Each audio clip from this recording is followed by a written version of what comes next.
Molyneux, if you want to. We're talking about forgiveness, right? Yes, sir. And then I have another subject, if you don't mind, as well. Well, let's see how we do on the forgiveness one and what time we have left. No problem. The one about Christian forgiveness, and I've watched your video on that. By the way, my name is Jordan, first name. So pleasure to meet you as well. I've seen some of your content. I've kept up with some of it, and I've been keeping abreast of, I guess, the whole new Christian movement that's been coming from, I guess, the state of things in the U.S. and how the progressive left has kind of just taken over the culture.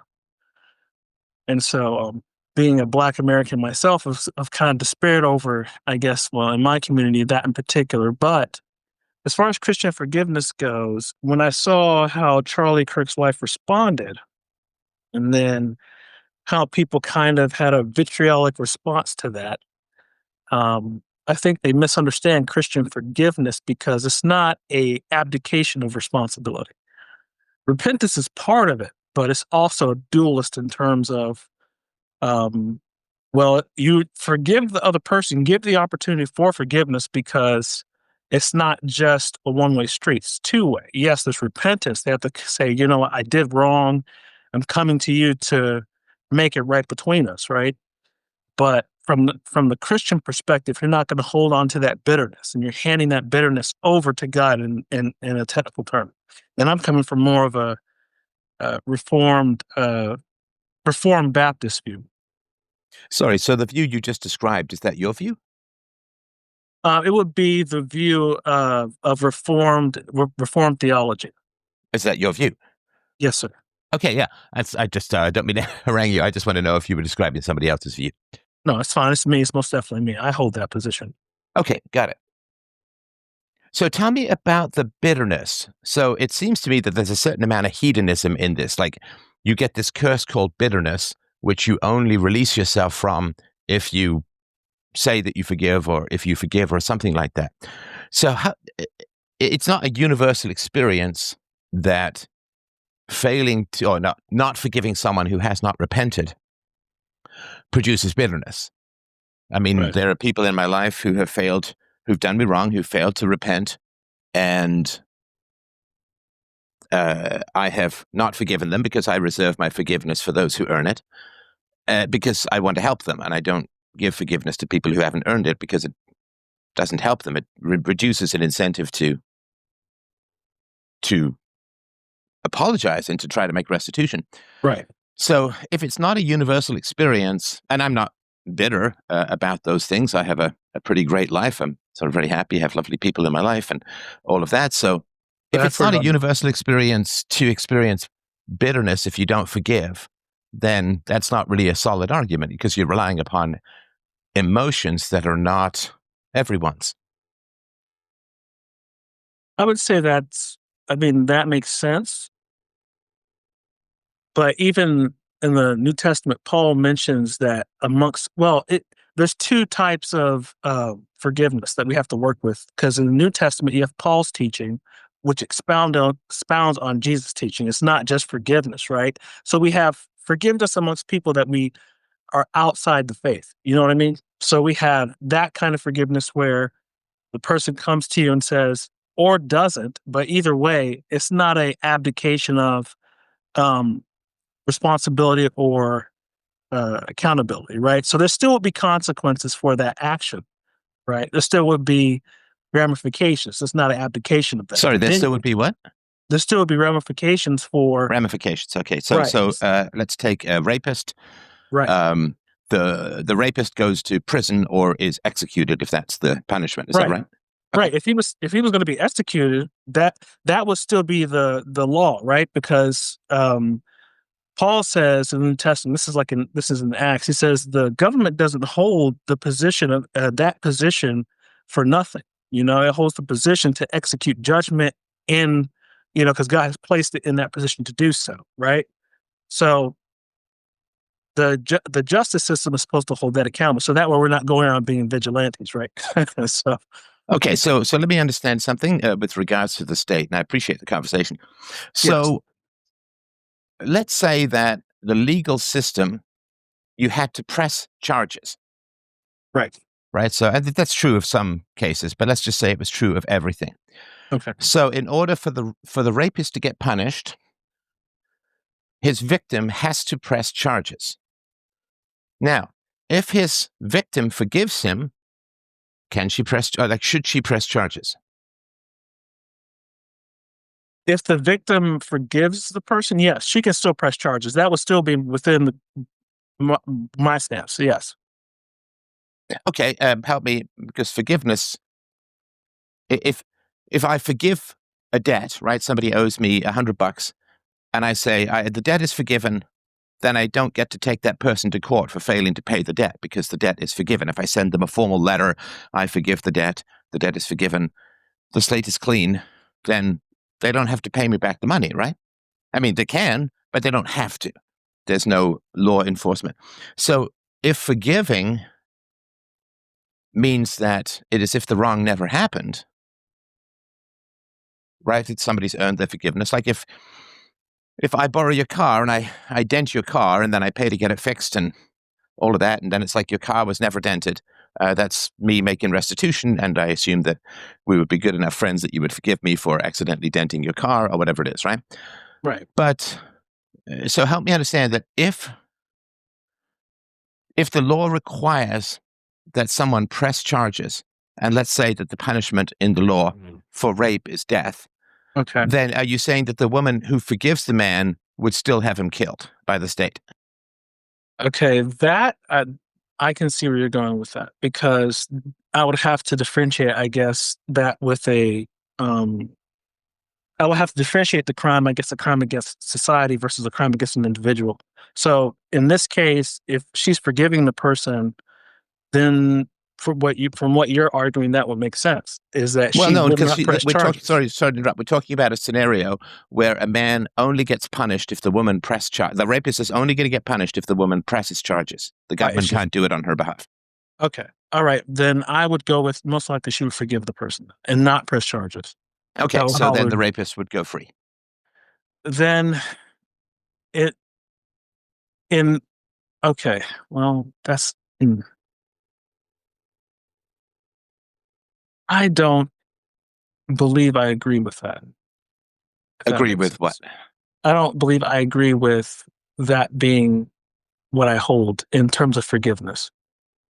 No, of course. I mean, As I think you and I would both agree that rapists should not be roaming society, right? So right. I so don't that's the believe challenge, right? So what's I agree. required? What's required for rapists to be punished in the Christian society? The one that you're talking about. It's not the one that I grew up in, but that's fine. Right. We can obviously have different opinions about Christianity, but Right. what is required is that the woman forgive the rapist, but the other Christians who run the government absolutely do not forgive him, arrest him, try him, and if found guilty, put him to death or throw him in jail for the rest of his life or whatever the punishment is for the rapist. So the woman is only able to forgive the rapist if other Christians in her society absolutely refuse to forgive the rapist and punish him to the fullest extent of the law. Correct. So that's a Now, contradiction, right? it does sound like a contradiction, but I have an example, I guess, that might bring up an interesting situation, because we have in Deuteronomy, which is the Old Testament, where we have a murderer that's committed a murder against the family, right? But God had designated them to be exiled to but God had exiled them to another city, or they would be put to death. It would be one of two things. Sorry, Depending upon how the murderer is exiled to another city? right. The murderer would be exiled to another city. I think this is in Leviticus. So Okay. either they would be put to death, but if they were put to death, his blood is on his own head, or either exiled to another city if he makes restitution, or if not, and the family pursues charges, there's still damages that's pursued, but it's not death. So there's still punishment. Okay. So that means a failure to forgive, or you do not forgive the person, you instead seek restitution. That would be it would be a crime against God in terms of, because a violation in the body in terms of like acts against the body. You talk about rape. You talk about murder. Crimes against the body is a crime against God. That's how that's considered. Mhm. So it's not just against a person you're committing the crime against. So it's not just you that's being violated. You see what I'm saying? So it's not Yeah. just me going after the person, Yeah, because God is God like, said also, I don't mean to diminish it, but God is like a third party in the moral claim. And Correct. It's like if I rent a car and then I damage someone with the car, then the car rental company is like a third party. Or if I drive into someone's car who's rented it, then it's rental car company is going to go after me as well because it's their car. So God would be a sort of third party claimant in this transaction. Correct, because the moral law is the 10 Commandments, right? So under that, you have a subset of laws that follow that. But again, Leviticus and Deuteronomy kind of follow Israel's specific set of laws, but those principles, right, still kind of make sense in terms of a judicial system that came out of Christianity into the West, sort of. But it's not as punitive, and it's definitely not as, I don't think it's as it's not as effective in my opinion, but it sort of works, but it hasn't worked as much recently due to a lot of bureaucracy that's kind of gotten in the way.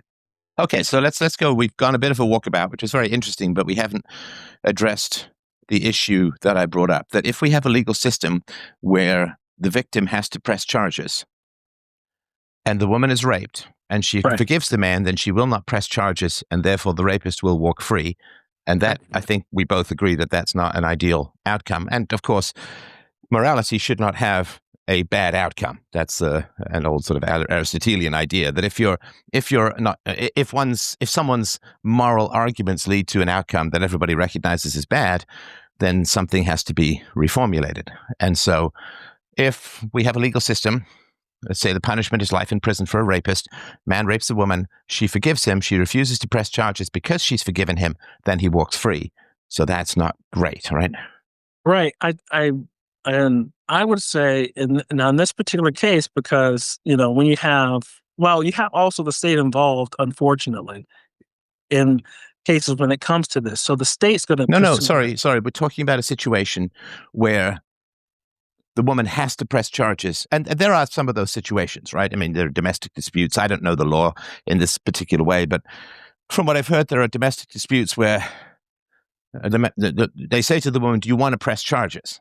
And if she says no, then no charges are pressed. So there are some circumstances in which charges are optional. Oh, you're lucky he doesn't want to press charges. Oh, he's decided not to press charges, or she's decided not to press charges. So in those situations, let's just say that that's the basis of the law, then he's not punished if she doesn't press charges. And if she forgives him, she's not going to press charges. Yes, I would say in that case, that could most likely be the outcome. But would be an exception, right? Well, no, this would be if she has to forgive her rapist, then to forgive her rapist means she doesn't press charges. If she doesn't press charges, the rapist walks free, which I think you and I would both agree is a bad outcome. Okay. So in order for the rapist to be punished, there have to be two groups of people. I guess there would be the woman who says she forgives him, and then there would be other Christians who have to pursue him, arrest him using force, incarcerate him, put him on trial, and either execute him or leave him in prison for the rest of his life, or 10 years or 20 years or whatever it's going to be. So they have to not forgive him. So there's a contradiction. Some Christians forgive and other Christians must do the opposite of forgiving. And that's the intellectual side I have difficulty with. I understand. And so, okay, so I want to dive into that a little bit more. So let's say the woman does forgive him, right? But the community has to hold him to some standard, right? So, because even though so they have to not forgive him. Well, okay, so but because it's not just, okay, according to the Christian's view, right? So our view would be, okay, it's not just a crime against the person, right? It's a crime also against not just the laws in place, but God over it. You see what I'm saying? So it's the character of God you violated. So that has to be held accountable versus it not being enforced, something not being enforced. So yes, but that's true for the woman as well as the society as a whole. Okay. Right, the man who rapes a woman, and I'm sorry to use such an ugly example. It's just that it's one of the examples that there's no ambiguity. Like if you say thou shalt not steal, it's like, well, what if somebody stole it in the past and I'm stealing it back? But rape is just unambiguously evil. So the rapist who rapes the woman has also committed a crime against God by violating her body, which is from God. So saying, well, it's good God is involved as well, doesn't change the equation between the woman and the society as a whole. No, I agree with you. It doesn't change that dynamic. I agree. That does create an issue, I suppose, there. I mean, but in terms of, I still think there's still accountability that still comes from that, because you're not. It's like, okay, if let's just for instance say if I was a bank robber, right, from the past or whatever it was, just because I claim I'm Christian or whatever it is, right, doesn't mean that history won't be held against me. You know Sure. what I mean? Yeah, So you rob a bank and you're going to go to prison because, as you know, the really expert bank robbers tend to own banks rather than rob them. But all right, so you're a standard bank robber and you go to prison because even if you fall to your knees and you apologize and so on, you have to be held accountable. In other words, you are not forgiven. right, but you're not forgiven in terms of the history of it, in terms of against society in that context of its actual law. It's illegal, it's not accepted as societal norms, that kind of stuff. But even if I turned to a different faith and went into a church and they were like, yeah, you're a part of the group or community, they're going to still, people wouldn't want me in charge of their finances, you know? So it's and that's reasonable. It's not it's not, I don't believe it's a hypocritical term in terms of forgiveness. I think there's accountability that still follows your pattern of behavior, right? So there's if you have a pattern I of agree. behavior, Yeah. so there will be some accountability to that. It's like, uh, um, I just believe that's how it would go in terms of in terms of that. I wouldn't expect someone to give me, even if I stole a penny from someone. Eventually, they're going to think, okay, if you stole a penny, you probably are going to steal $1 from me later, right? So, And I'm 100% with you with regards to the accountability, but the accountability requires that the person not be forgiven. And I think one of the challenges is that the word is used in multiple ways in Christianity. So, of course, if I brood over the people who've done me wrong, right, then my life is pretty negative, right? I'm like plotting vengeance and all kinds of nonsense that is going to not make right, me a very pleasant person to be around, least of all to myself. So I sort of get if you decide to punish people who've done you wrong, then you should move towards that punishment. And again, I'm not talking about vigilantism, but I've taken legal action against people who've done me wrong, and I feel perfectly justified in doing that. And so I will do that. And if I decide I'm not going to take any steps against someone who's done me wrong, then I have to find some way to be somewhat at peace with it, to move on, and to not brood, right? I think that right, that's not so that is a way of finding some peace and getting the person out of your mind and moving on to a better life and so on. And so that to me is not forgiveness. There may be another word for that, but it's not the same as forgiveness. I reserve forgiveness. So there's people who do you wrong accidentally, right? There's that old line from Hamlet where he apologizes to Laertes saying, "Oh, I'm so sorry. I shot an arrow over a house and hit my brother. Like it was a pure accident." And we've all had that. You play sports. I used to play a lot of soccer, and you kick the ball and it goes into someone's face. They go down right, like a bowling pin, right? Now I'm so sorry, and that's because I right, didn't mean to kick the ball into your face. And so you say sorry, sorry, sorry. Now, of course, you don't want in the game of soccer for that man to be like, I'm going to find a way to kick the ball in Steph's face too, because that. So you apologize, it's an accident, and hopefully the person forgives you and recognizes that that's sort of a natural hazard of playing a ball game. It's the same thing with baseball. You're at bat and somebody throws the ball, it hits you in the leg. It right. hurts, and hopefully they're not trying to hit you in the leg. It's just an Yeah, that accident. And sucks. yeah. That sucks. So forgiveness is like, but the person has to recognize that it was wrong, and they have to be Right. sorry about it, so that they're telling you it was an accident, Right. right? And So they if have I, to, sorry, go ahead. yeah, and I'll just add to it. They have to have, because it's almost like how people have discussions with you, right? You know, if someone is playing the game of they're not having a discussion with you, rather they're there to make their point at whatever cost that is, versus we're having a discussion, right?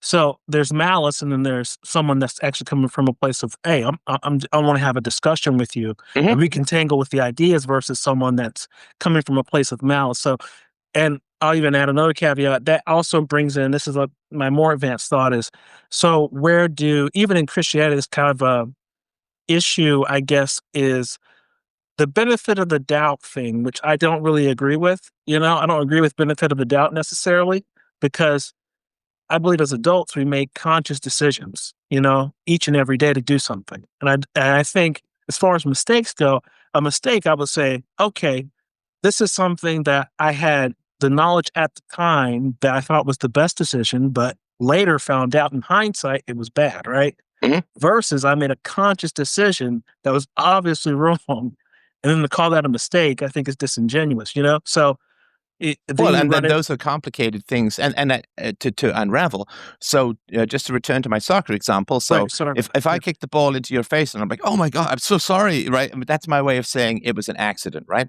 Right. However, if I kick the ball in your face and I say, yeah, serves you right, you were looking at my sister's butt, or something like that, then Right. clearly that's not an accident, right? And Right. that's a different kind of situation. Like if again, Most if I definitely. borrow your car and somebody runs a red and hits the car, I'm not at fault, right? Because that person obviously disobeyed the law and did something highly dangerous. And the other thing is that if I am just a little careless, or something happens where I scratch the car, or there's a dent in the car, but it wasn't caused by someone else, but it also wasn't directly willed by me, that's a different matter. But then, if I borrow your car and then key it because I'm mad at you about something and I scratch the heck up, but consciously, that's a whole different matter. And Right. so, That's out of maliciousness. yeah, Yeah. Right. so where there's malicious willed intent, so unraveling an accident. Oh, I'm so sorry, I hit you in the face with the ball. I didn't mean to. I'm really sorry. That's usually fair because it is a genuine accident, and so I think forgiveness when the person has said, "Oh, it was a total accident. I'm really sorry." Now, if of course someone like if over the course of a soccer game I kick the ball into your face 8 times in a row, that might be a little bit less of an accident. And then my claims of, oh, I'm sorry for the 8th time. Oh, total accident, bro. I'm sorry, right? You sort of not believe me. So for the accidents of life, apologies and forgiveness are natural. If you have kids, like you wrestle with your kids, and every now and then someone gets an elbow to the nose, and oh, sorry, didn't mean to do that, and you go back to your wrestling with more Right. caution or Right. whatever it is, right? So I think Yeah. forgiveness for accidents is very important. You can't have a relationship with people that lasts at all if you can't forgive each other for the minor missteps or slights or accidents of Right. just life's friction. And then Right. there Yeah. are, Yeah. I'm sorry, go married ahead. too, so I understand that. Go Yeah, yeah. ahead. So and then there's the so that's accidents which aren't even really sins, right? That's just Right. life is gonna just throw stuff at you. It's gonna hit you in the leg from time to time, and you just have to kind of forgive it and move on. And then there's carelessness.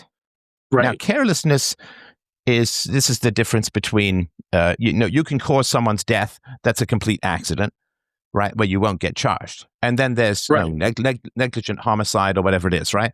Where you Right. cause someone's death through your carelessness, right? Like you lend someone a bike and you haven't had the brakes checked ever. And then the brakes don't work and they plow into the traffic or something. And then it's like you will be held liable, not because you caused the death directly or you wanted the death, but it was through your negligence that the death came to pass. And again, I'm not a Right. lawyer, but I'm just pulling stuff out of No, my that armpit makes here. sense, because that makes perfect sense, because um I'm prior military, so I know exactly what you're talking about. Yeah, you have to check vehicles, check equipment, stuff like that. If you're in charge of things, if you don't check that stuff, and then something happens under your charge, you're going to be the one responsible. Stuff was. Right, right, right. Yeah. So if there's a Jeep and somebody they checks off that they checked the brakes, but they didn't check the brakes because the brakes are bald, then it's the only time the ball can ever be used in a negative context ever. But then, yeah, that person would be responsible. And then that's a much more serious thing than the sort of natural accidents and frictions of life as a whole. And for that to happen, you can't just forgive the person who is negligent in a very dangerous manner in the same way that you forgive someone who accidentally kicks the ball and it goes into your face, because that's not an accident, but neither is it willed malice. It's just maybe laziness, or I guess there would be thou shalt not bear false witness. If they say they checked the brakes, but they didn't, then there would be some deeper issue. Is it at risk? And you wouldn't just forgive that person, like, I kicked the ball into your face. I'm so sorry. Are you okay? Right. Then we go on with the game. Maybe I'm a little bit more careful, but whatever. Right. So that you get up, you dust yourself off, and you continue. But as you say in the army, if you say you've checked something and you didn't, like you've got a box of ammo to send to the front lines, and you say, "Oh no, I checked, the ammo was in there," and then they deliver the box and it's full of tracers. I don't know, buckets or tracers. yeah, empty rounds. Tracers. Yeah. Something that's not going to do a huge amount of harm, but it's pretty. So that's a more serious matter because you've lied. Yeah. Because you said you did something that you didn't do, and there could have been multiple deaths or injuries that are the result. Right. So that's more, and you can't just forgive that, because if you forgive that in the way that you forgive me kicking the ball in your face, you can't just go on, because that's not an accident. That is a sin. Then the sin is lying, because if you'd said, no, I haven't checked whether they're bullets or tracers, then they would go and check, right? But if you say, no, I've checked, they're totally bullets, and they weren't, then that's a lie, and that's a different matter. Sorry, go ahead. And then sorry to interrupt, and then you end up incentivizing bad behavior through that way, because humans are driven by incentives. So that's the fallout. Ultimate fallout is that you'll have an increased likelihood of bad behavior because there's no ramifications, right? Right. So, well, and then the last example is when somebody.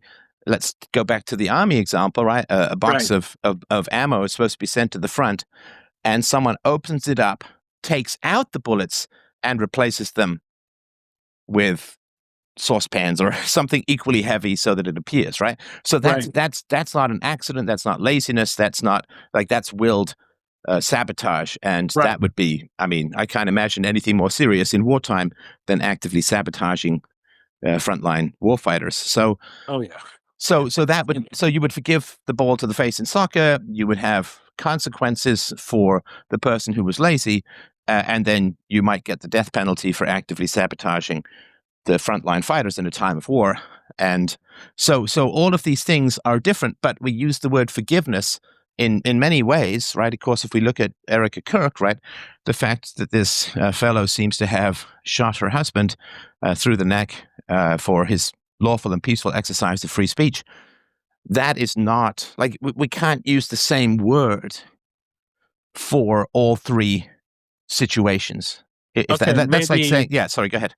Yeah, that makes sense. I actually agree with you on that, because maybe we could, because maybe it might be a technicality and differentiations of what type of forgiveness we're talking about here, right? So maybe we might need something else that might cover what she's doing, right? So that it's not misconstrued as, oh, well, it's a freebie, right? Well, but what she's doing, and I don't mean to pick on Erica, because of course the woman has suffered immeasurably, but unfortunately she's just the most recent example. So what Erica is doing, her I forgive you to the murderer, that is only possible because other Christians are not going to forgive him. Right? So that's the contradiction.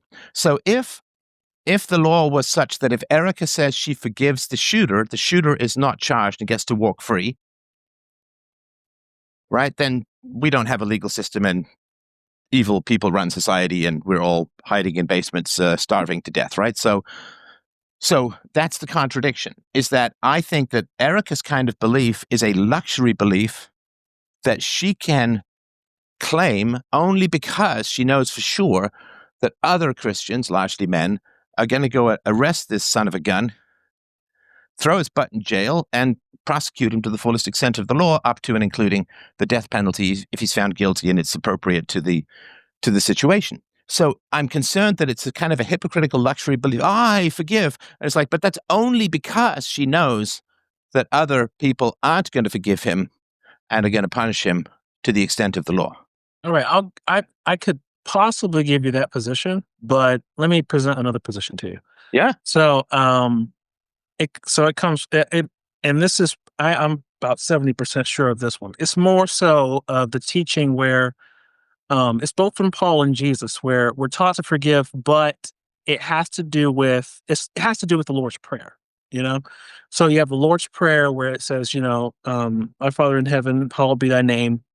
Thy kingdom come, thy will be done. And then On earth as it is in forgive. heaven, give us this day our daily bread, and forgive us our Right. trespasses as we forgive those who trespass against us. Yeah, I was Right. raised with the same thing. Yeah. Yeah. So, so it's a teaching of that, and then you have Paul's teaching amongst people that are outside the church when it comes to violations amongst Christians, right? So it's not that. See, because it's just to deviate slightly. It's like when Paul got stoned. It's not like all the whole church got together and tried to gather the stones together and put them in jail because they weren't in power by any means, right? So because the Sanhedrin was the majority religious group in power, right? So were trying to basically kill and arrest Paul. So they couldn't have done it. The other Christians couldn't have done that, right? So they didn't go around trying to make justice by means of force. They could have if they wanted to, but they didn't go do that, because the belief is more that God is the ultimate arbiter of justice, right? Now I understand that this may kind of suck in the physicality of things, but it comes from God is the ultimate arbiter of justice, and from even I guess our system here in the West is more that I'd rather a innocent man go free. Not an innocent man be put in jail and a criminal be let go due to it would be a greater injustice that the innocent man is put in jail. Does that make sense? Mm-hmm. Okay. Right. So it comes from where, because, and I'm pretty sure, I've watched a good amount of your videos, and I agree that a lot of the issues now is that people are thinking the government is the solution. It's not, right? Because there's nothing to govern the government over itself other than it has to be an overarching standard over it that can govern it. And if there's nothing governing it, you end up using the government as an arms of religion, as an arms of belief and ultimate mechanism that solves all problems, and it doesn't, right? So Erica Kirk's belief is more so that God is the ultimate arbiter and will bring justice eventually, because we have, and I'm pretty sure you're familiar with that there is a judgment day. There is a day where God will account for all of it, right? Mm-hmm. It's not that he's gotten away. It's just that it may look like he's gotten away now, right? And so now that and I'm pretty sure you may agree, you can tell me if you disagree or not, but it's that now that we have now removed religion from society, and now people think that the government is the end all be all solution. So she's just spouting that, God is the ultimate arbiter. I don't think necessarily that other Christians will hold her accountable. Maybe that could be part of it, right? 25, 30% maybe. But the other side of it would be that from a Christian belief, that where you believe that God is the ultimate arbiter of justice, that God is going to come and do justice either through the system, because the government arm is part of that, or either after this life. You know what I mean? Right. If that makes sense. Right. So, forgive us our trespasses, I find fascinating, and I pondered this a lot as a kid because I had to recite the prayer every morning in school. And I think forgive us our trespasses is really fascinating because it's mutual. Forgive us our trespasses as we forgive those who trespass against us. Now, the word trespass, you could say it means debt or whatever it is, but let's just take sort of the modern parlance. So trespass is when you go on somebody else's property, right? And we've all done this, heaven forbid there's somebody with a corner lot, the kids are going to cut across the lawn. Like, sorry, but it just happens, right? We've all done that. Right. Now, you don't get to shoot the kids who are crossing across the lawn. Maybe you build a fence or whatever it is, but you don't get to tackle them and beat them up because they've set foot on your property. So there is, again, this sort of this inevitable chafing of life. I mean, even in this conversation, which is great, I really enjoy it, but, we're a little bit treading on each other's toes when it comes to words, and we're both trying to get our points in. We don't have sort of a formal thing, and that's natural. There will be times, I'll overtalk you, times when you overtalk me. That's totally fine. That's natural, because the only other alternative is to have some other third party with a stopwatch or some nonsense like that. Right. So in life, there's just chafing, right? I won't even get into the details because they're too horrific, but I have forgotten a loved one's birthday completely. And maybe I'm just a dude or something like that. I tried to get away with that once with my wife. It didn't work. Well, I'm sure you didn't try to get away with it. You just forgot, right? And so now does that person, who shall remain nameless, but does that person forgive me? I mean, they could hold it over me for the rest of the time, but do they forgive me? Well, sure, because it was simply an oversight. And to be fair, I don't really care that much about my birthday because I'm not 12, right? So it doesn't really matter. But so in the natural chafing of life, we are thoughtless, we are careless. My wife likes it when I take my toothbrushes and toothpaste and put them and stack them. She's even given me a little nice cup for that, right? Yeah. And so she prefers it when I do that. Right. And it's a way of caring. Yeah, right? I don't always do that. Right. But that's not so again, we could sort of, as husbands, we know all of this kind of stuff that there are things that my wife does. She always keeps her car key, like the car that we share, she puts the keys in her purse. Now, a purse to a man, it might as well be a black hole. Like, I don't know what goes on in there. Yeah. There's mysteries. There's things that will eat my hand. I don't like going into a woman's purse. It's gonna take the hair off my arm, or something's gonna happen, estrogen based. So when I say, when you come in, can you hang up the keys? Right. She's like, yeah. Right now, at this point in our marriage, she's like, look, I'm so sorry. For whatever reason, it's not going to happen. Doesn't mean I don't care. Just it's not going to happen because she doesn't rush. She keeps them in her purse. She comes home, and to be fair, she usually comes home because I need something, so she's trying to address that.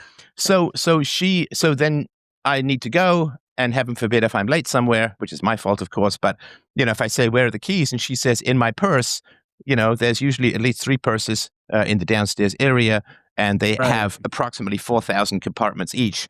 There's like little folds and other dimensional stuff in there. There's stars. I literally see constellations in there when I open them up. So I don't know where the keys are. I mean, I might as well just try and hotwire the dang thing and drive off that way. Sometimes they're lock boxes. Yeah. And she, heaven forbid I put something down and it gets tidied. And tidied means it simply disappears from this dimension. It's put into some proper place that is hidden from my consciousness as a husband. So these are just a little chafy stuff that, who cares, right? So the prayer does not say, forgive us our murders as we forgive those who murder us, right?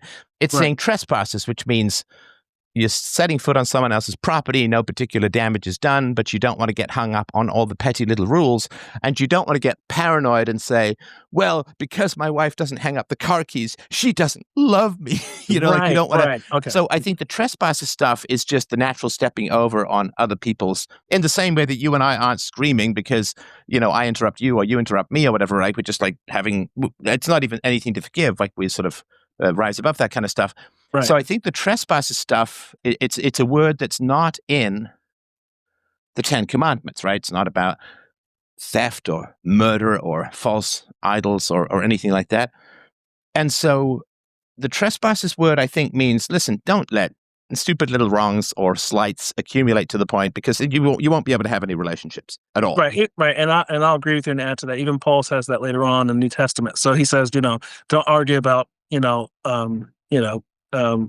is it? Can't remember the word.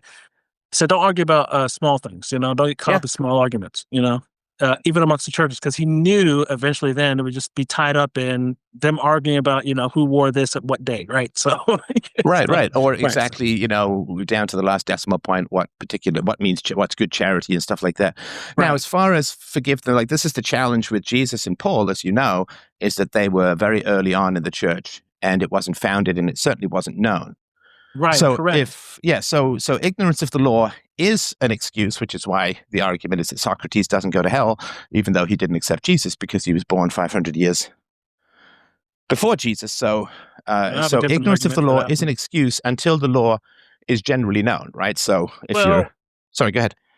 Okay, well, I agree that, well, for me, I kind of go with it's like, okay, I will start with like I've realized that we have to be taught right because even as a child, even when you're younger, you know how to lie even before anyone tells you anything, because you naturally feel Oh, it's shame the that these default position. emotions. Yeah.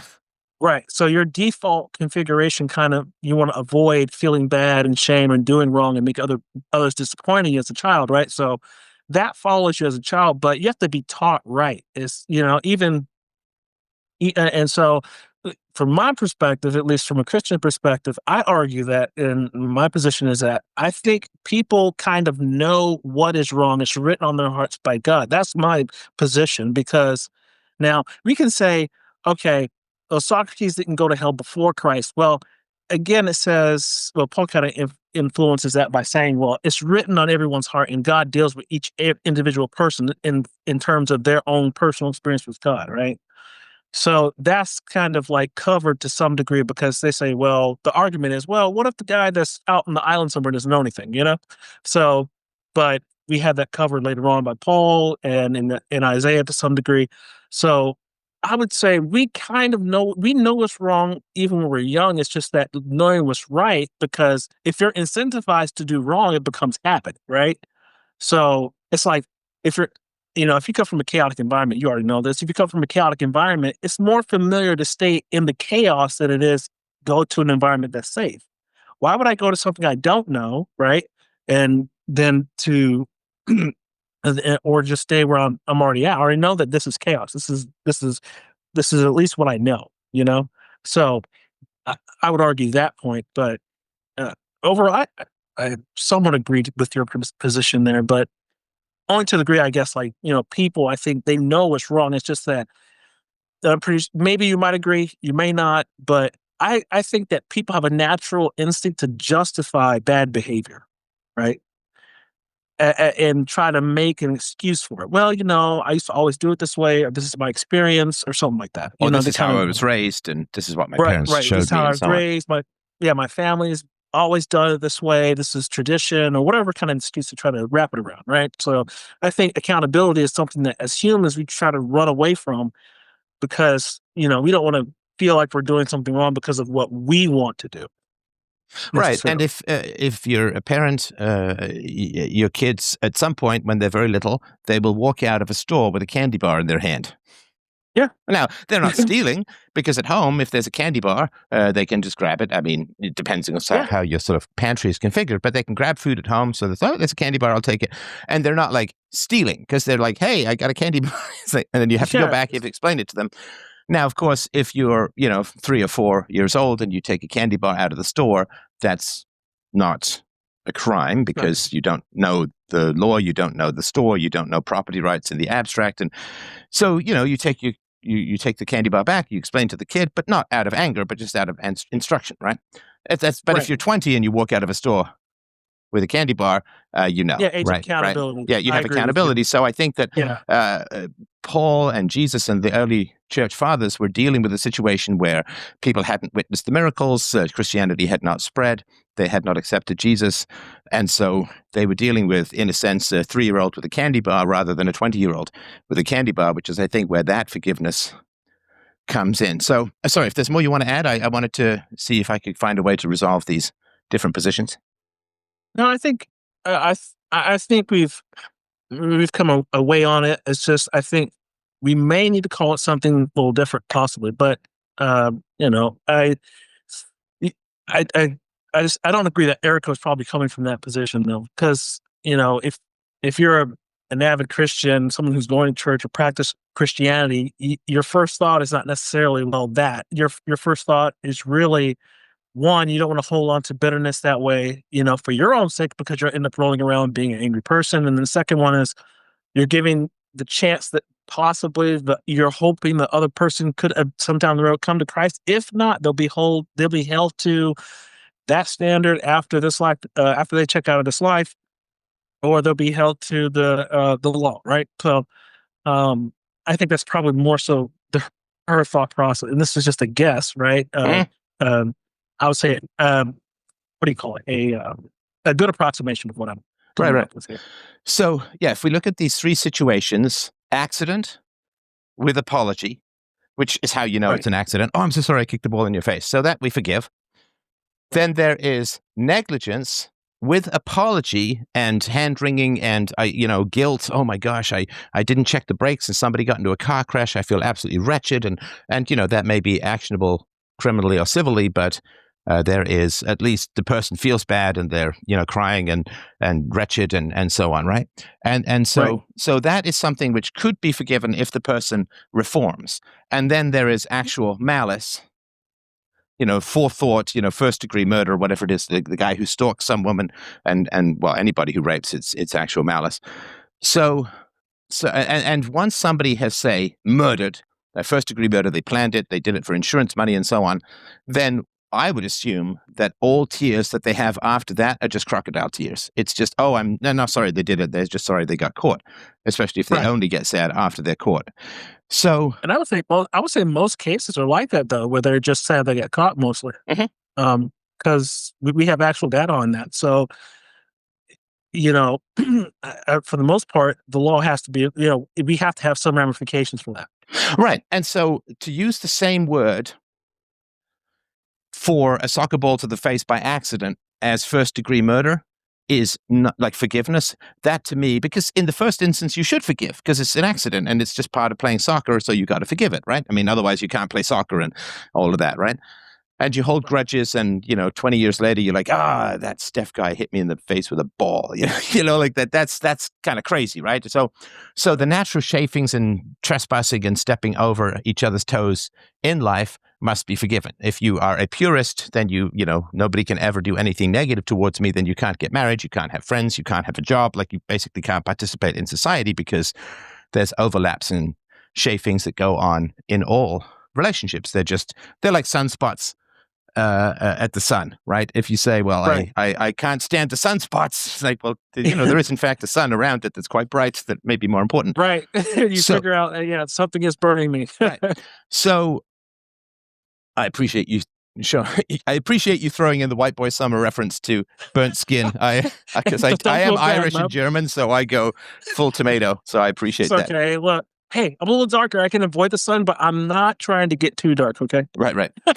So taking non-willed accidental annoyances or discomforts and saying, I'm going to use that word forgiveness, which is something you should do. And, it's become a joke in my household that, the various things that my wife and I do that, may not be ideal for the other person, but it's just become kind of funny, right? So that you should forgive, and it would be petty not to. But saying that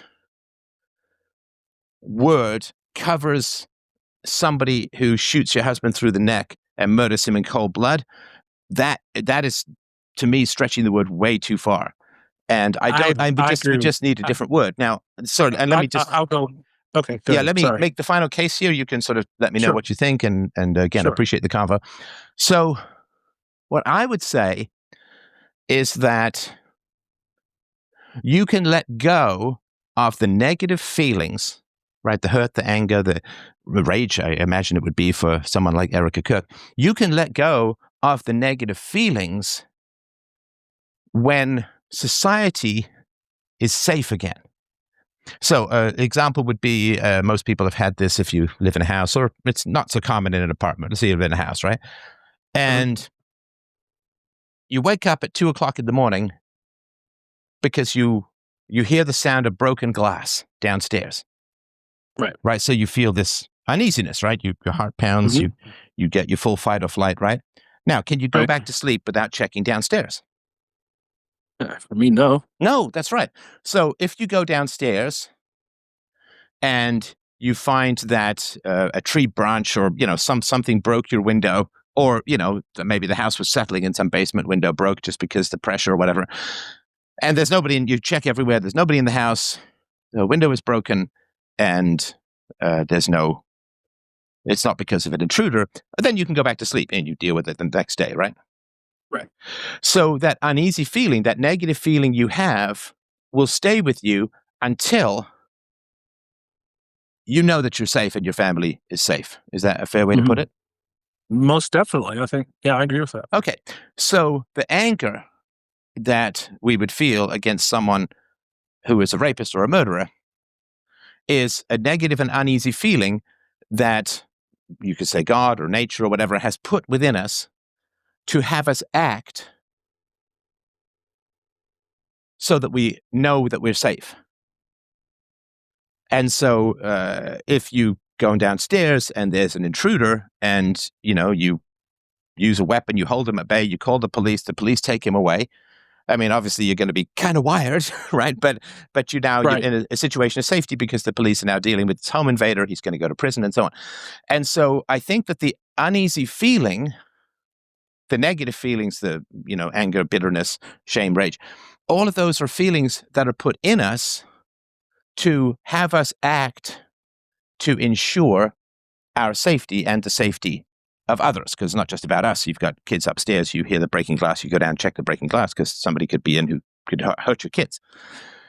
Right. So the uneasy feeling, the negative feelings, and of course with Erica Kirk, we can't even comprehend the negativity of those feelings, but they're there Definitely. To compel us to act to best ensure the future safety of society. So if somebody is a rapist, then we hate that person, and then we lock him away.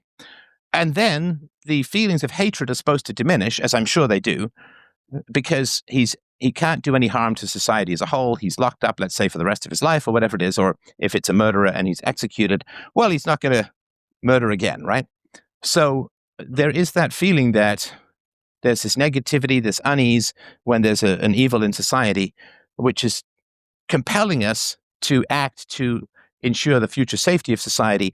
And when we have acted to ensure the future safety of society, those feelings will diminish of their own accord, in the same way that your fear and anger or upset on hearing the breaking glass downstairs is alleviated.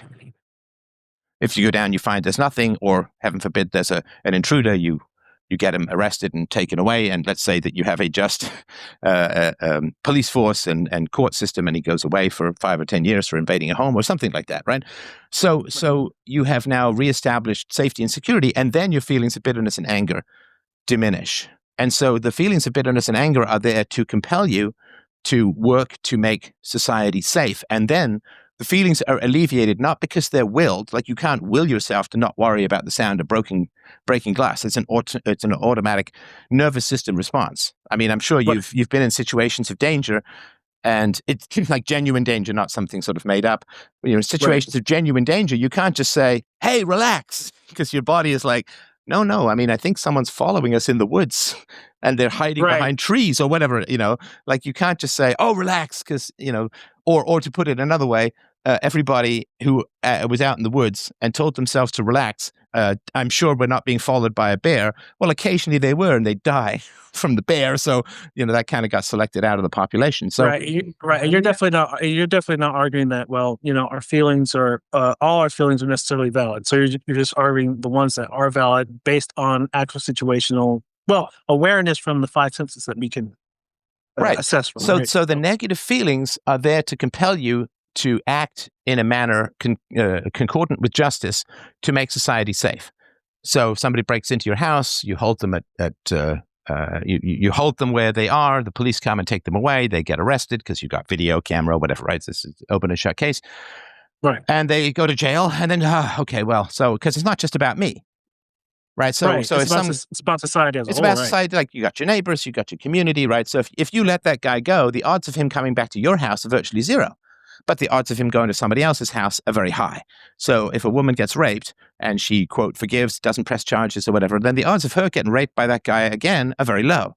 But the odds of someone else getting raped by that guy are very high. So it is an uneasy feeling that there's a predator in society, and we need to work to make society safe.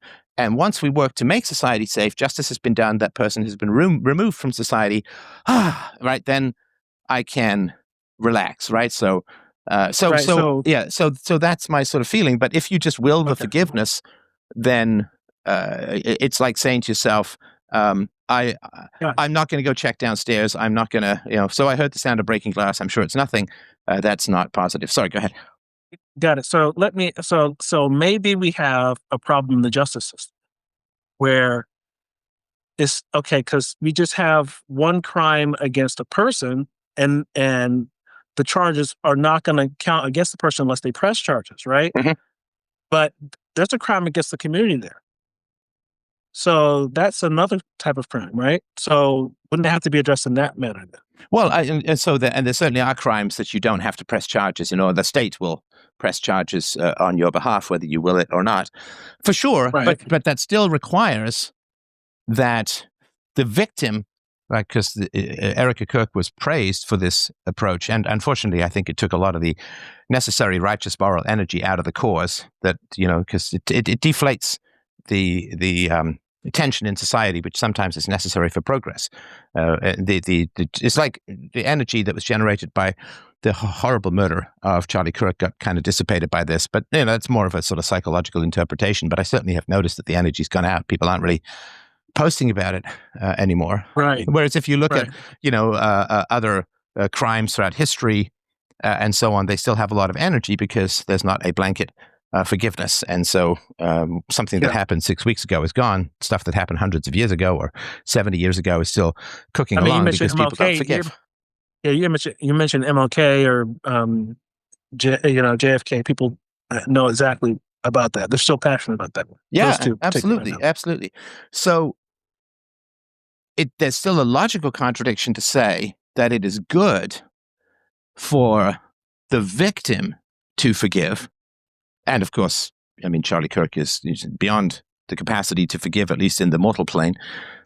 But his wife would be the primary victim of the murder at this point. So it's good for her to forgive, but it's absolutely bad and wrong for other people to forgive. Because if everyone forgave the rapist or the murderer, they're just going to go raping and murdering. And we have the exact example of El Salvador, right? Where some fellow got into power, Bukele or something like that, and he arrested and kept in prison the cartel members and the murderers and the rapists and the thieves, and the murder rate dropped massively. People are actually able to walk at streets at night. The society is way better.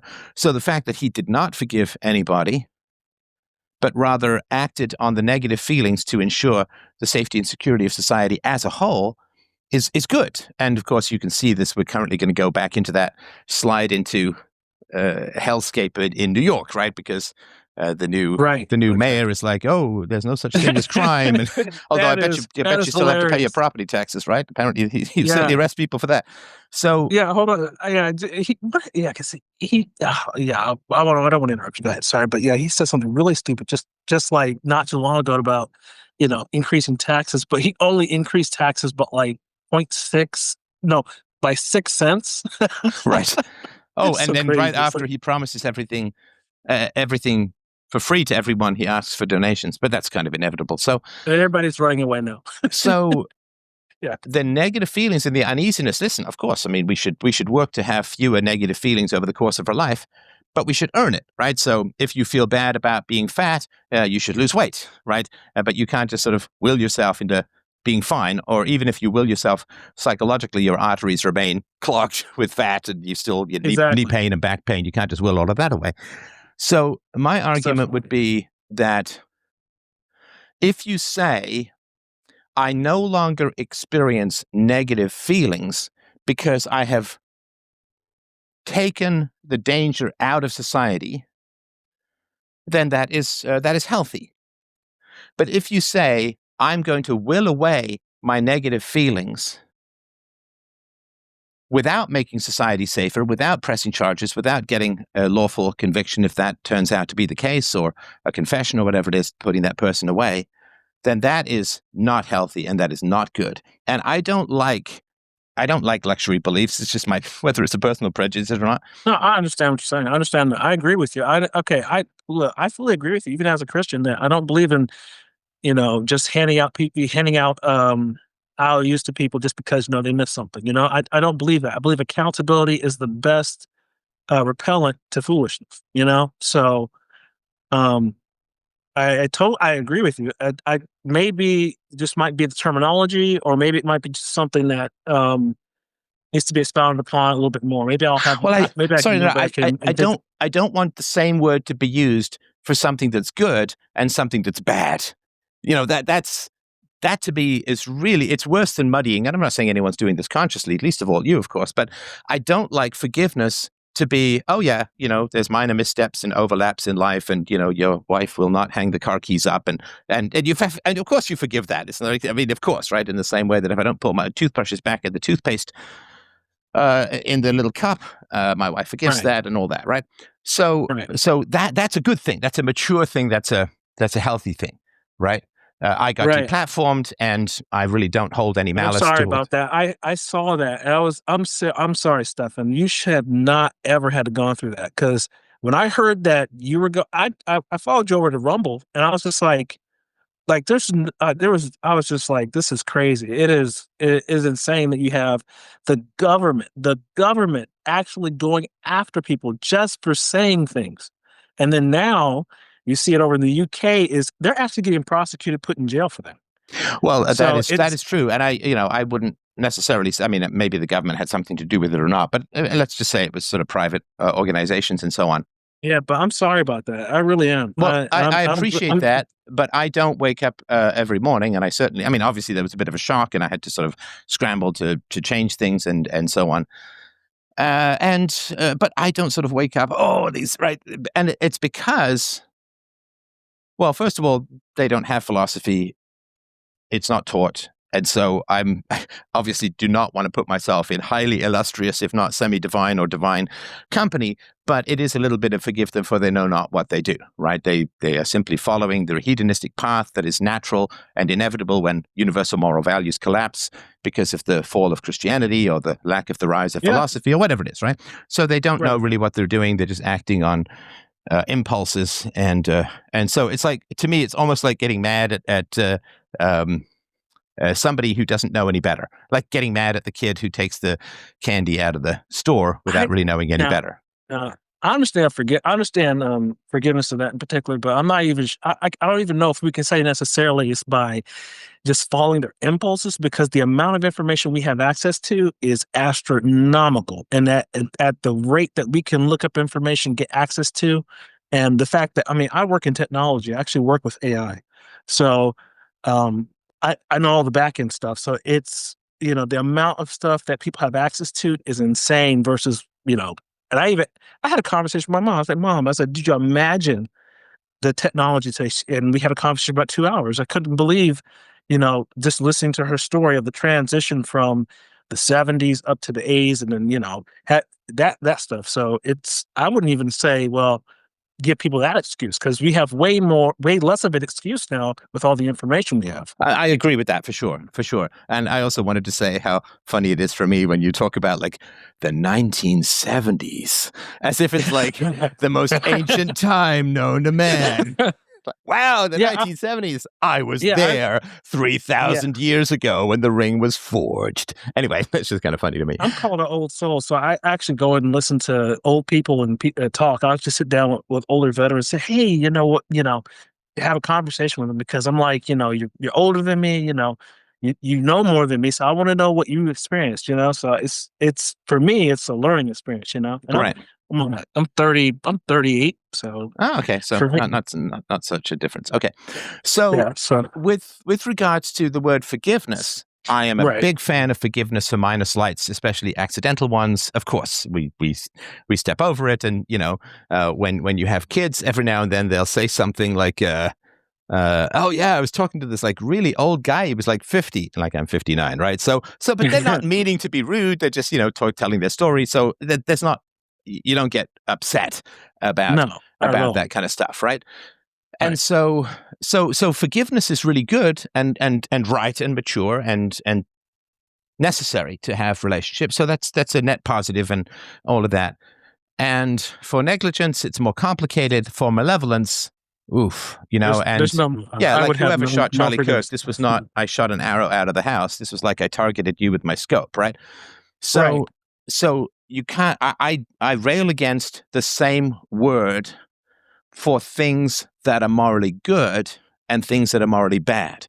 In other words, to forgive minor slights, trespasses is a good thing, but you cannot go around forgiving murderers, because then murderers run society and gun everyone down that they feel like it, and it's the rule of the most evil over the good. And so I cannot And also with regards to Erica Kirk, again, not to pick on her personally, but just as a sort of figure for this kind of stuff, I personally don't think she has the right to forgive him. That right is reserved to God, right? Because even Jesus said, forgive them, Father. He didn't say, I forgive you. So you can call upon God to forgive people. And what you mean by that, I think, not to speak obviously for all Christians, but what I think Christians mean by that is to say, I pray that this murderer will find his conscience and truly repent and earn his forgiveness from God. That would be more the statement, I think, probably that's trying to be communicated. Because, I mean, if you're, like I said, if you're really coming to Christianity, you don't just, I mean, I'm not talking about the mainstream charismatic, like the Word of Faith stuff, like you see Joel Osteen, all, no, not that. That's not it. I'm sorry, is it Joel? Is it pronounced Osteen? I thought it was pronounced Brillcream, but I could be wrong about that. I don't know. It's Osteen, yeah. you know, Okay, you got TD Jakes, all that. That stuff is really outside of it, you know, because you're talking about even Orthodoxy and Catholics have noticed that stuff isn't it, you know.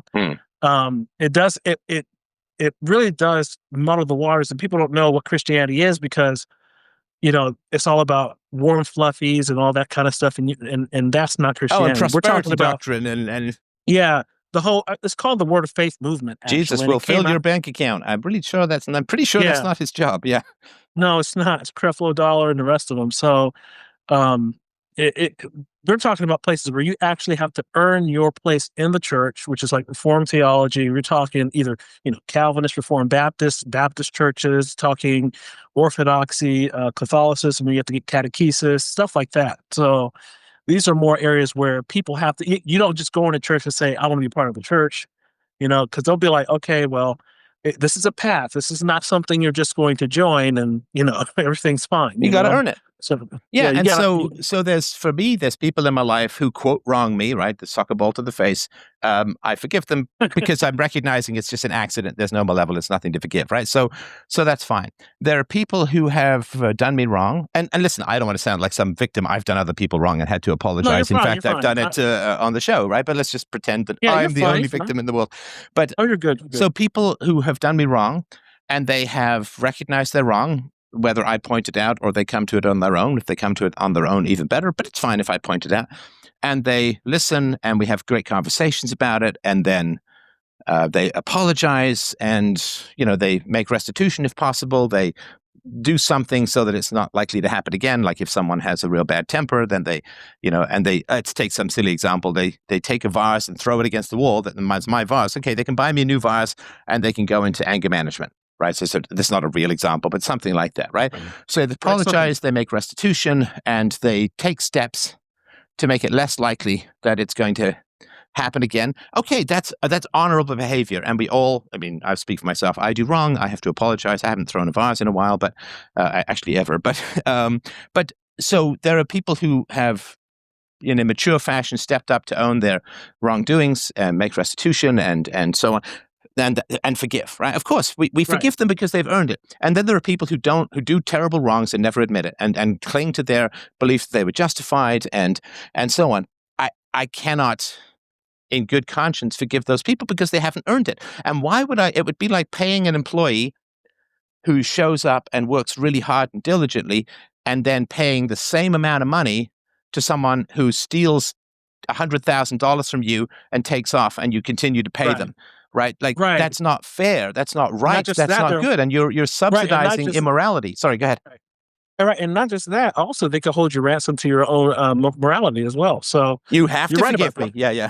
Yeah. So now, maybe there's a differentiation in the types of forgiveness because now I think as created beings, right, we have a propensity and likeness of God in terms of that we're an image of God. We're not, you know, God-like. You know, we're an image, sure, yeah, reflection. So we have characteristics, right? But I think that limited ability to forgive is going to be at a human level. So maybe we agree. Technically, it's just that we don't have the same terminology, right? So, but maybe it's because I believe that we're limited in our forgiveness. Seriously, we're not able to fully forgive like God is able to fully Well, forgive. because we right? don't have all the facts. We don't know for sure. Somebody could be a really Exactly. cunning actor. Like I remember one of Marlon Brando's kids was involved in some horrible crime, and he was up there. And of course, the world's greatest actor on the witness stand, you don't know what the heck is true and what the heck is false because he's so compelling as a liar, Right. because the acting is lying, basically. Right. Oh, So, yeah. so God knows the heart. If somebody's genuinely apologizing or they're fake apologizing in order to exploit you further, it may be hard to tell that from a human perspective, but God would know the truth of the Right. person's heart and motivations. Right. But the only thing we could do as humans is either one of two ways: is okay, you hold them accountable then, or or there's a lesser punishment then, or either you defer that and you kind of try to find out by time, right? So you patterns of Right. behavior, right? So you try to say, okay, let me just sit back or pull back a little bit and watch, right? So that I can be aware of what's going on. Not to fully withdraw from the situation because you don't want to cause a problem. But when you're dealing with people, you kind of want to know, help. They let them know, hey, well, this was an issue between you and me. We haven't addressed that, but since that's the case, you're not going to be as interactive. So Well, and maybe and also God does not forgive the unrepentant. No, definitely, and not only that, in the that's Bible, the it is right. sorry to That's the interrupt. unforgivable sin. Yeah, in the Okay, go on. Bible, it is consistent that forgiveness must always follow repentance. That there is Most no such definitely. thing Agree. as forgiveness without repentance. Now, does Erica Kirk have the right to forgive someone who is unrepentant, which is not what God does and not what the Bible commands? I don't think she has that right. I think that, and listen, I say this with all massive sympathy. I don't hold her personally responsible for any theological missteps. I mean, she's processing the murder of her beloved husband. So this is, but I'm just talking sort of from a theological standpoint. We can say, I completely understand the impulse. The horror of the situation is so unbearable that if you find it a way of alleviating that horror is to say you forgive, I can forgive that because, I'm not in that horrible situation. If somebody murdered my beloved wife, I can't even comprehend the emotional turmoil, right? So it's not so much that, Erica in her wild, incomprehensible grief, made a theological misstep. That's not the issue to me. But with regards to Christianity as a whole, it is going against. You can't do the opposite of God and call yourself good, and you can't do the opposite of what the Bible commands and call yourself justified. And also, it is not helpful. I don't know if you've heard these conversations I've had with people that their parents or some family member has done them wrong, and they just pretend it didn't happen. And it's like, no, that's not good. That's not good. Like if you go to the doctor and he notices some giant wart on your back and doesn't say anything to you, that's not good for your health. He needs to say, hey, you got to go get this checked out. It might need to be, it could be bad, right? And so, and Stephanie, and I agree with you. And just to add really quickly, like you were saying, people saying, they had bad childhood. I had to do that with my own parents, I had to sit down with my mother and go through that and say, hey, this. And guess what? She was like, you know what? You're right. I was complicit in this, blah, blah, blah. We went through all of that. And guess what? Me and my mom now are close. My dad passed away, 4 years ago from brain cancer. But, it's, to hear that from her and then own that, Yeah. And then she wouldn't have had that. I'm sorry about your father. My father passed around similar time. But the fact that you had that conversation with your mother and woke up her sleeping conscience to the knowledge of wrongdoing is a great gift. We do not help people by not trying to stimulate their conscience with reporting of their wrongdoing. That's like having no pain in your body. If you have no pain in your body, you're in grave danger because you could. It just gets worse as time goes along. And then not just that, you have unresolved issues as an adult that you don't see because you haven't looked back into how you've really become an adult. Because it's almost like the transition from teen to adult or even child to adult is so fast. You feel like you've arrived at 25. You don't know how you got there. Right. I'm pushing 60. I don't know how I got here. Yeah. Well, it's like, wow. At a more extreme level too, and maybe this is extreme, maybe this is just more absolutist, but if your mother had sinned against you, and again, this is not to condemn your mother, of course, all parents have sins against their children and so on. But if you had withheld feedback to your mother against about the ways in which she had wronged you, then she would not have the opportunity to do right by earning your forgiveness and thus get back into good grace with God. You, in a sense, were condemning her to, I wouldn't say to hell, because, that sounds very dramatic, but you were condemning her to a negative outcome by not stimulating her conscience and bringing into her consciousness wrongs that she was not aware of.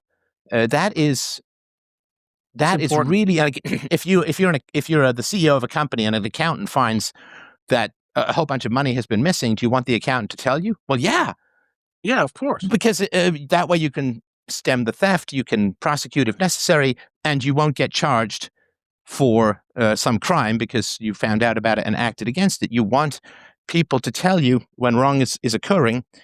I mean, the only people who don't want that are criminals. The criminals don't want to be to be caught. So that is sort of my concern. You're not doing good to people in your life by withholding from them. And it's a false existence. Yeah, it's a false existence, and it is thou shalt not bear false witness. You honor people by telling them the truth. So I suppose my issue is not, I mean, obviously I have no problem with forgiveness. I think it is actually a virtue in some circumstances and situations. It's a virtue when it's unintended and a natural shaping of living. It's a virtue when somebody has wronged you and they make restitution and apologize, then you owe them forgiveness. That's a matter of justice.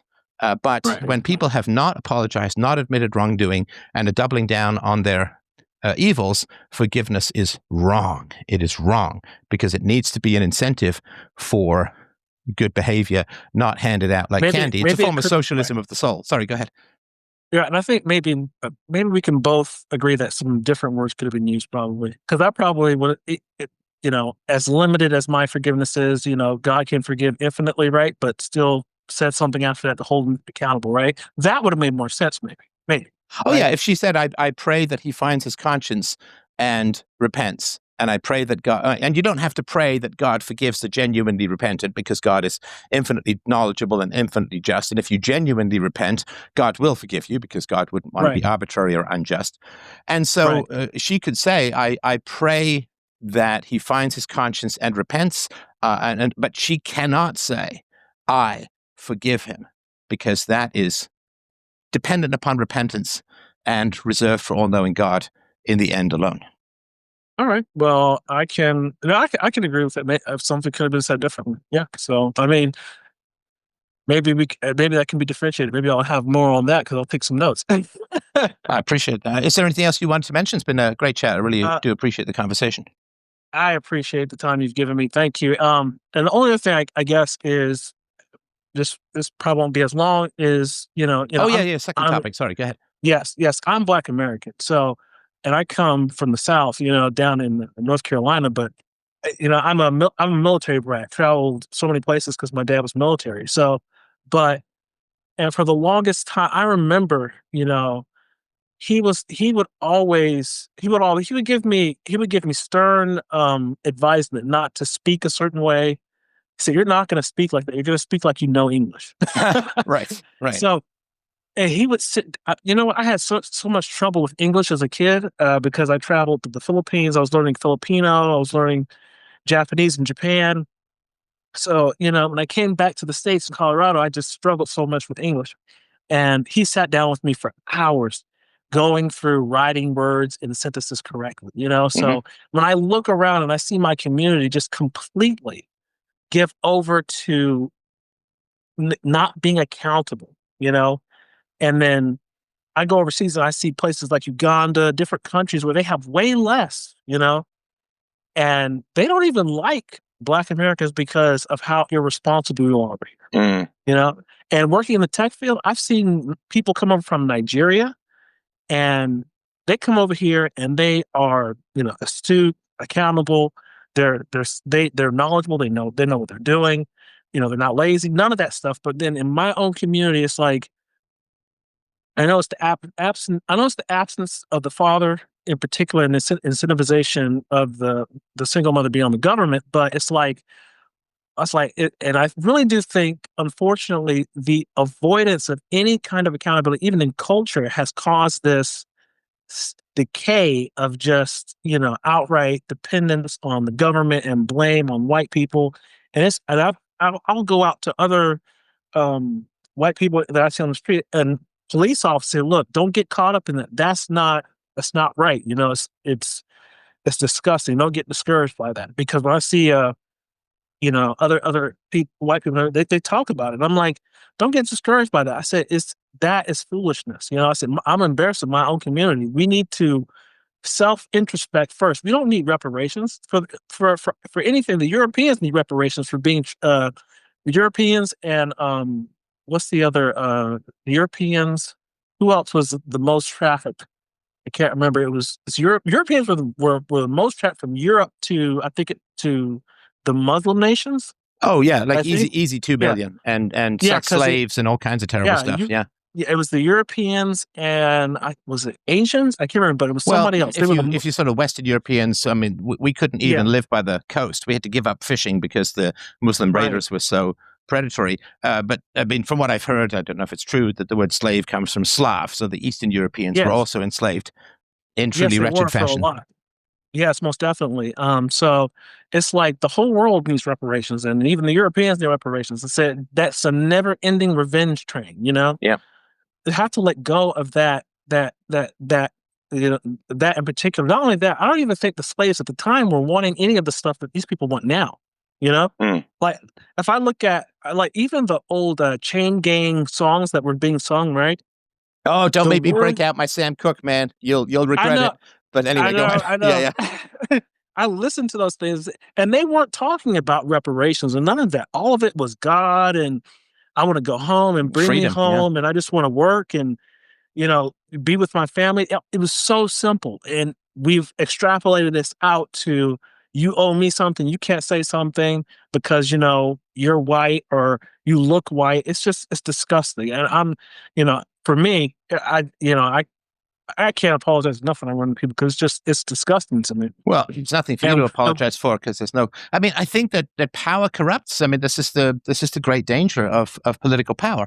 Power corrupted the slave owners because the government enforced all the slave contracts and caught all the runaway slaves and delivered them back to the slave owners. So all the government had to do, and this is the case in Brazil, all the government had to do to end slavery was stop enforcing slave contracts. So slavery was a government program, and it is very easy to let the government do your dirty and wrong work for you.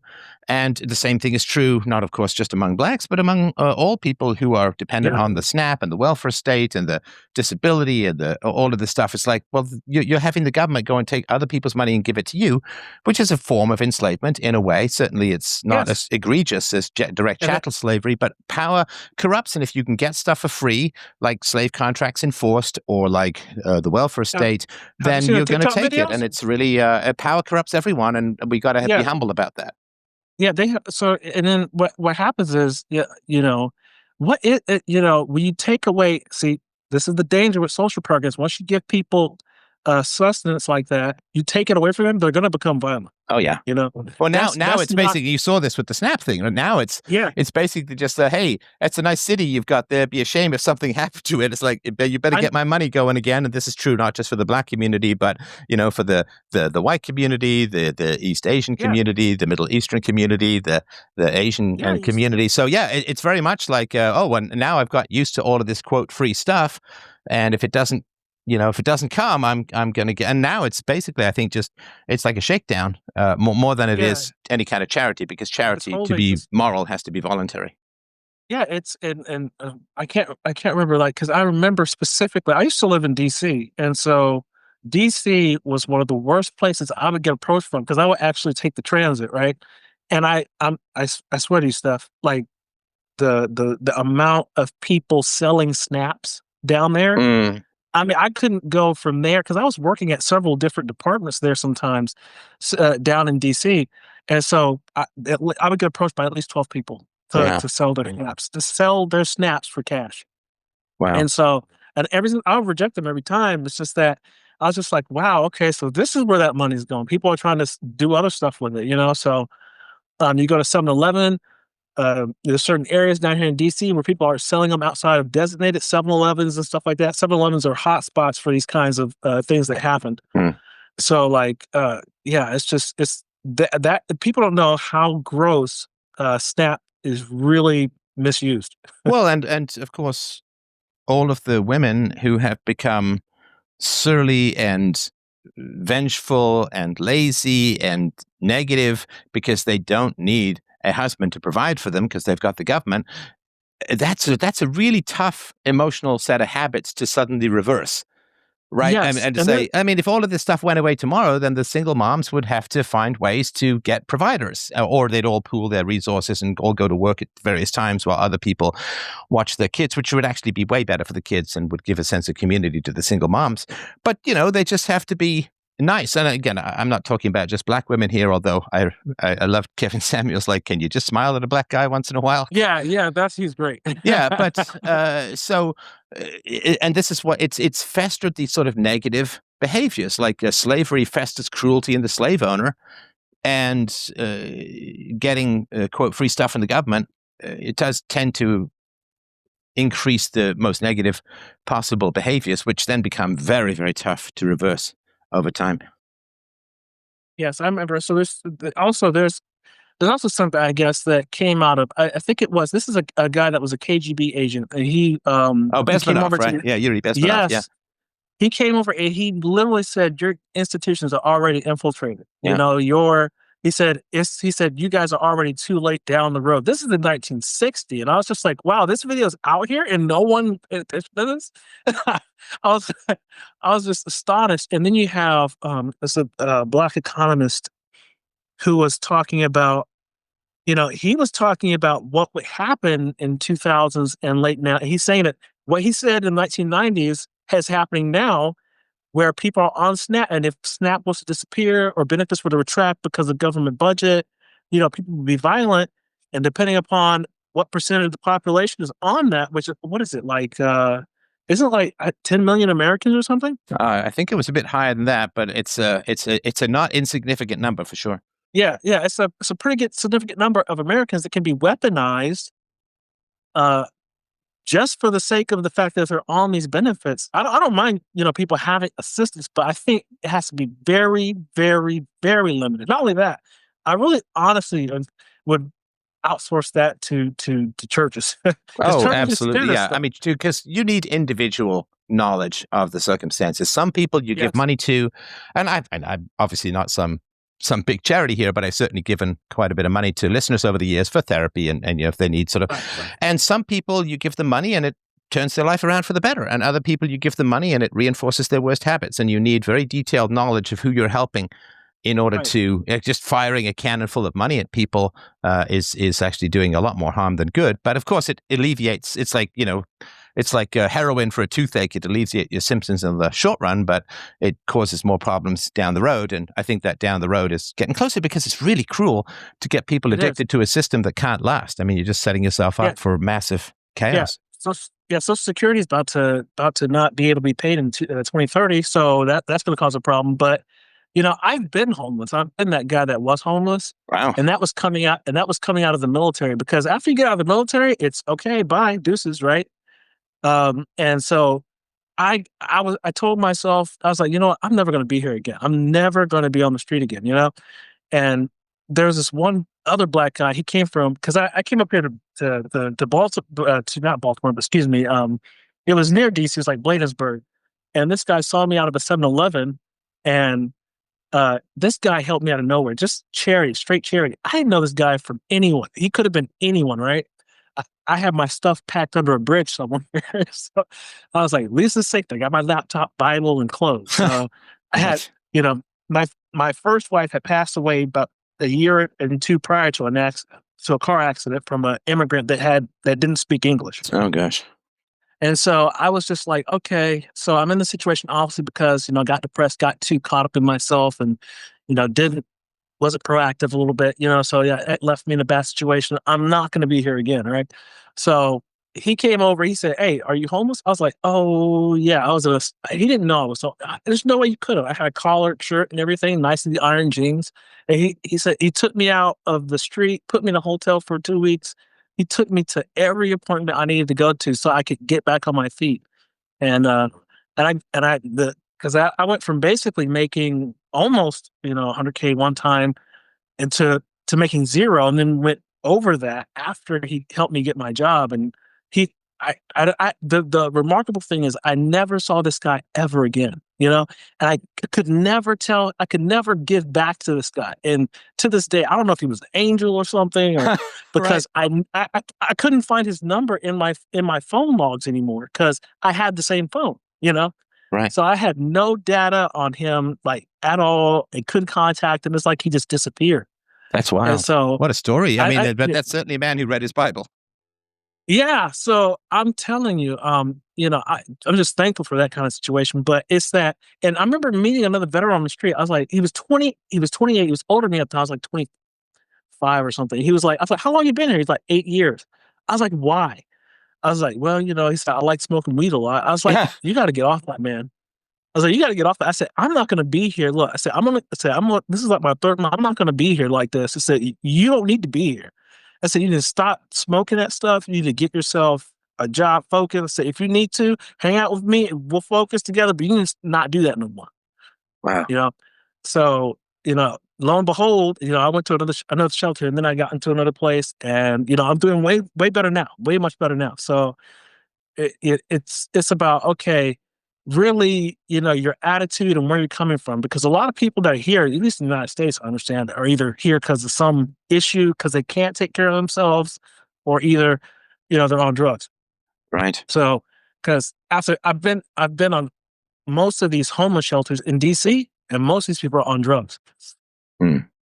Yes, that's true. And that's self-medicating usually for bad childhood. So, all right. Well, listen, I appreciate the call today, and certainly shoot me up or hit me up any time you like to talk more, because it was a really great chat, and I'd love to hear what people have to say about this discussion, because I think it was very important. Thank you. Thank you, sir. And I appreciate your time, and good luck to you out there, and to your family. I hope you have a wonderful day yourself. Yours too. Thanks, man. Bye. All right.